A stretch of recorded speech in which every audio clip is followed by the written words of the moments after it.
In the last video, we set out to figure out the surface area of the walls of this weird looking building, where the ceiling of the walls was defined by the function f of xy is equal to x plus y squared. And then the base of this building, or the contour of its walls, was defined by the path where we have a circle of radius 2 along here. Then we go down along the y-axis, and then we take another left, and we go along the x-axis, and that was our building. And in the last video, we figured out this first wall's surface area. In fact, you can think of it, our original problem is we wanted to figure out the line integral along the closed path. So it was a closed line integral along the closed path C of f of xy, and we're always multiplying f of xy times a little small distance of our path, ds. We're writing this in the most abstract way possible. And what we saw in the last video is the easiest way to do this is to break this up into multiple paths, or into multiple problems. So you can imagine this whole contour, this whole path we call C, but we could call this part that we figured out in the last video C1. This part we can call, let me make a pointer, C2. And then this point right here, C3. So we could redefine, or we can break up this line integral, this closed line integral, into three non-closed line integrals. This will be equal to the line integral along the path C1 of f of xy ds plus the line integral along C2 of f of xy ds plus the line integral, you might have guessed it, along C3 of f of xy ds. And in the last video, we got as far as figuring out this first part, this first curvy wall right here. Its surface area we figured out was 4 plus 2 pi. 4 plus 2 pi. Now we got to figure out the other two parts. So let's do C2. Let's do this line integral next. And in order to do it, we need to do another parametrization of x and y. It's going to be different than what we did for this part. We're no longer along this circle. We're just along the y-axis. So as long as we're there, x is definitely going to be equal to 0. So that's my parametrization. X is equal to 0. If we're along the y-axis, x is definitely equal to 0. And then y, we could say it starts off at y is equal to 2. Y is equal to 2. Maybe we'll say y is equal to 2 minus t, for t is between 0. T is greater than or equal to 0, less than or equal to 2. And that should work. When t is equal to 0, we're at this point right there. And then as t increases towards 2, we move down the y-axis until eventually, when t is equal to 2, we're at that point right there. So that's our parametrization. And so let's evaluate this line. And actually, we could do our derivatives too if we like. What's the derivative? Let me write right here. What's dx dt? Pretty straightforward. Derivative of 0 is 0. And dy dt is equal to the derivative of this is just minus 1, right? 2 minus t, derivative of minus t is just minus 1. And so let's just break it up. So we have this thing right here. So we have the integral along C2. But let's, instead of writing C2, I'll leave C2 there, but we'll say we're going from t is equal to 0 to 2 of f of xy. F of xy. So f of xy is this thing right here, is x plus y squared. And then times ds. Times ds. And we know from the last several videos, ds can be rewritten as the square root of dx dt squared, so 0 squared, plus dy dt squared, so minus 1 squared is 1. All of that times dt. And obviously, this is pretty nice. It gets very nice and clean. This is 0 plus 1 square root. This just becomes 1. And then what is x?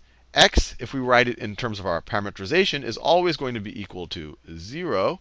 And then y squared is going to be 2 minus t squared. So this is going to be 2 minus t squared. So this whole crazy thing simplified to, we're going to go from t is equal to 0 to t is equal to 2. The x disappears in our parameterization. X just stays 0 regardless of what t is. Of y, and then you have y squared, but y is the same thing as 2 minus t. So 2 minus t squared. And then you have your dt sitting out there. This is pretty straightforward. I always find it easier to find when you're finding an antiderivative of this. Although you can do this in your head, I like to just actually multiply out this binomial. So this is going to be equal to the antiderivative from t is equal to 0 to t is equal to 2 of 4 minus 2 minus 4t plus t squared plus t squared, just like that, dt. And then this is pretty straightforward. This is going to be the antiderivative of this is 4t minus 2t squared, right? When you take the derivative, 2 times minus 2 is minus 4t. And then you have plus 1/3 t to the third, right? These are just simple antiderivatives, and we need to evaluate it from 0 to 2. And so let's evaluate it at 2. 4 times 2 is 8. Let me pick a new color. 4 times 2 is 8 minus 2 times 2 squared. So 2 times 4, so minus 8 plus 1/3 times 2 to the third power. So 1/3 times 8. So these cancel out. We have 8 minus 8. And we just have 8/3. So this just becomes 8/3. And then we have to put a 0 in, minus 0 evaluated here. But this is just going to be 0. We have 4 times 0, 2 times 0. All of these are going to be 0. So minus 0. So just like that, we found our surface area of our second wall. This turned out being, this right here is 8/3. And now we have our last wall. And then we could just add them up. So we have our last wall. We're looking, so let's just, I'll do another parameterization. I want to have the graph there. Well, maybe I can paste it again. Edit. So there's the graph again. And now we're going to do our last wall. So our last wall is this one right here, which is, we could write it, this was C3. Let me switch colors here. So this is C. We're going to go along contour C3 of f of xy ds, which is the same thing as, let's do a parametrization.